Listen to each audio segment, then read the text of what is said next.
Even road accidents between two cars are extremely scary. Now imagine it happening midair, a head-on collision between a commercial flight and an army chopper. Thousands of feet above the Potomac River, two aircraft crossed paths in a moment that should have never happened. No war, no weather, no warning, just a flash of metal, a roar of impact, and a nation left asking how. The wreckage didn't just fall into the water, it sent shockwaves through aviation, military, and political circles.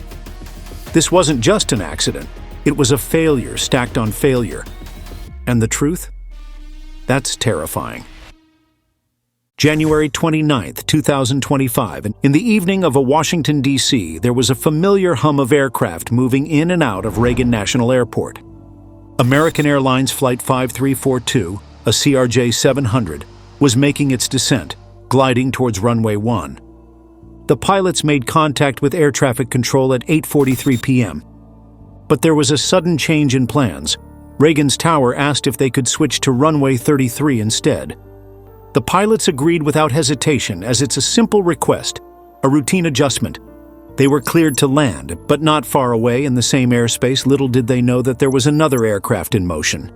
A helicopter just west of the Key Bridge followed its designated route along the Potomac River. The helicopter never saw the plane coming. At 8:46 p.m., a voice crackled in the helicopter's headset. The controller warned them. A CRJ-700 was in the vicinity, circling at 1,200 feet. They requested visual separation, which means they could keep track of it on their own. The controller approved it as well. But there was a chance that they could be looking at the wrong plane. At 8:47 p.m., the air traffic control checked again. "Do you have the CRJ in sight?" In the background, an alarm blared from the radar. At the same moment, inside the CRJ's cockpit, the aircraft's automated warning system, TCAS, issued a chilling alert. Traffic, traffic. But no evasive action followed.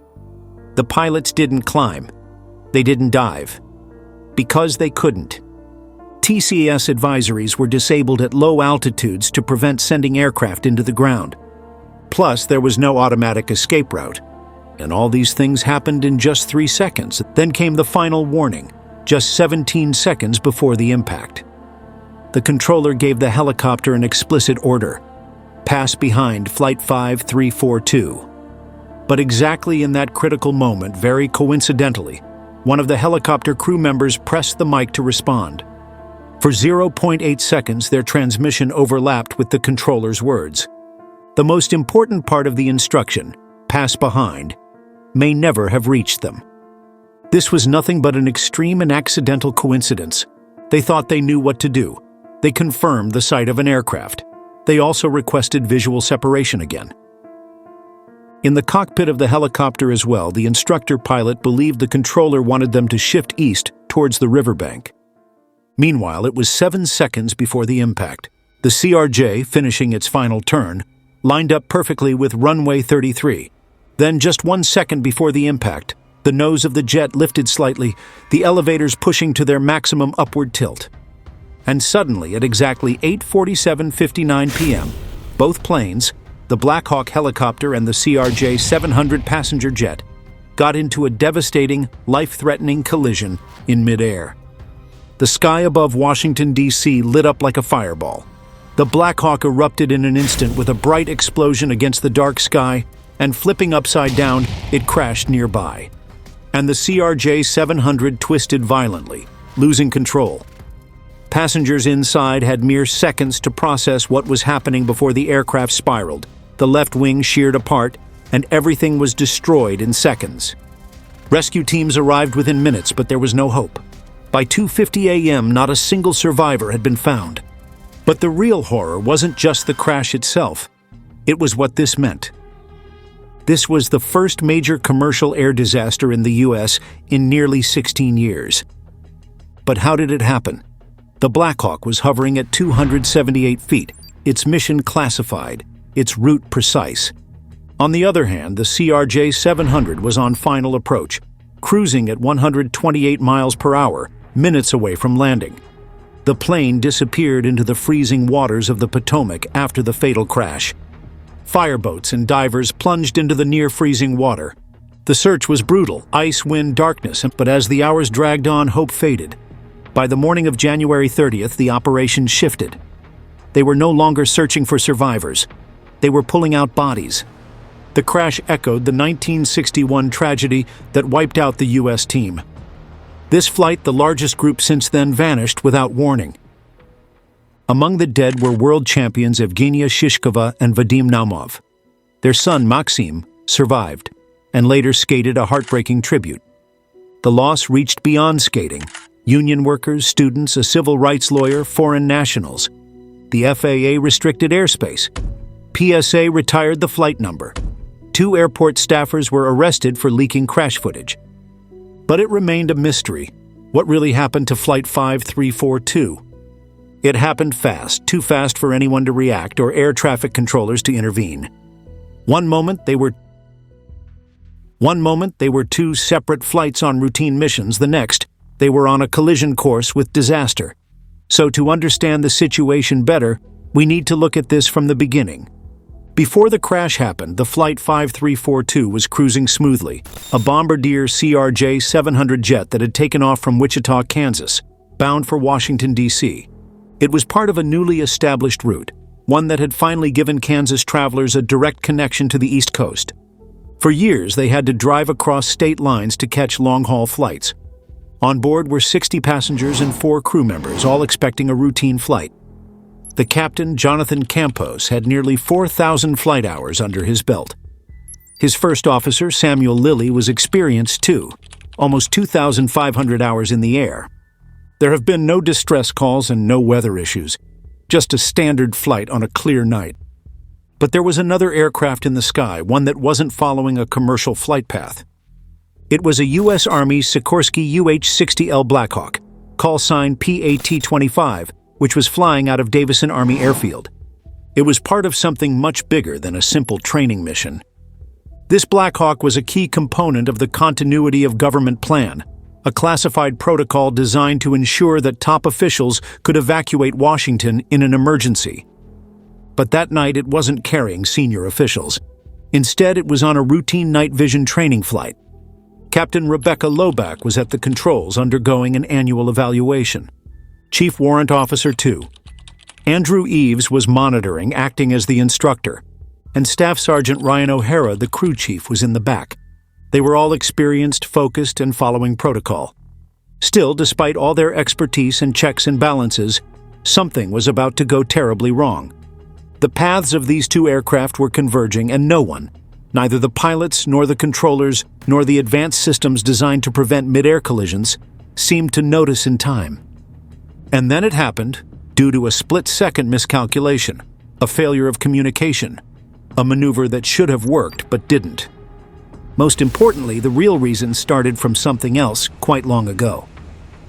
In 2024, despite congestion risks, Congress suddenly pushed for more flights. The reason? Congress prioritized economic growth and airline industry pressure over safety concerns. Now near runway 33, planes and helicopters often passed within 15 feet. The system depended on full staffing, but one supervisor merged 2 critical roles on the night of the crash, leaving only one controller to manage both frequencies. It means Flight 5342 and helicopter PAT-25 spoke to the same controller, but couldn't hear each other. This is a single point of failure in overloaded airspace. Reagan National was already short-staffed and overworked by that time, and that fatigue and a staffing shortage led to this disaster. We will explain how.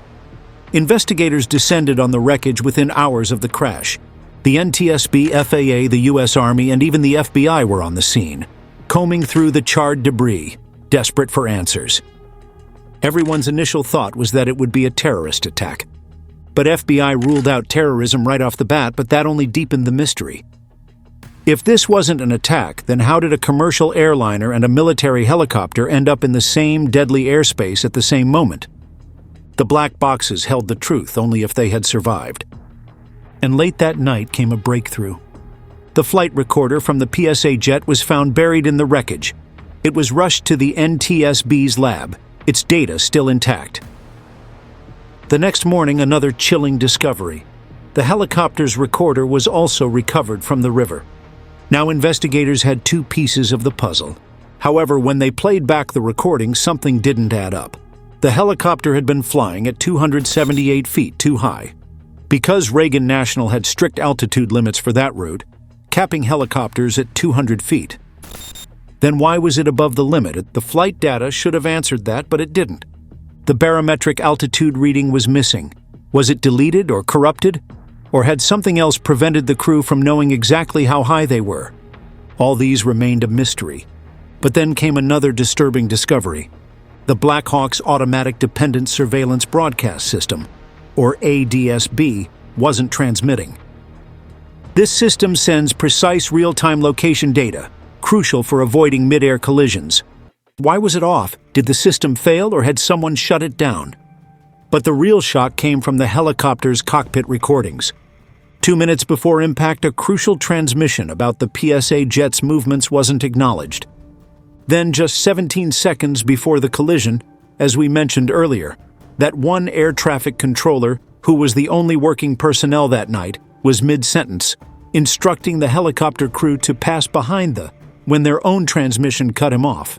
So in the helicopter, did they mishear? Or ignore the command? On the other hand, with 19 seconds to go, Flight 5342's TCAS system, a last resort traffic alert, screamed a warning.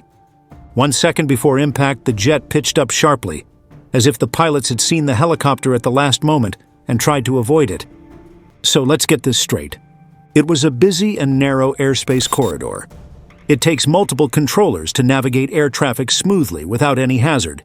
But that night, there was only one controller who was controlling both the flight and the helicopter. The helicopter was flying 78 feet above its authorized altitude, and the reason behind it remained a mystery. Though the controller tried to alert the helicopter, a fateful coincidence cut his words in mid-sentence. So, most of these mistakes were situational and circumstantial, except one.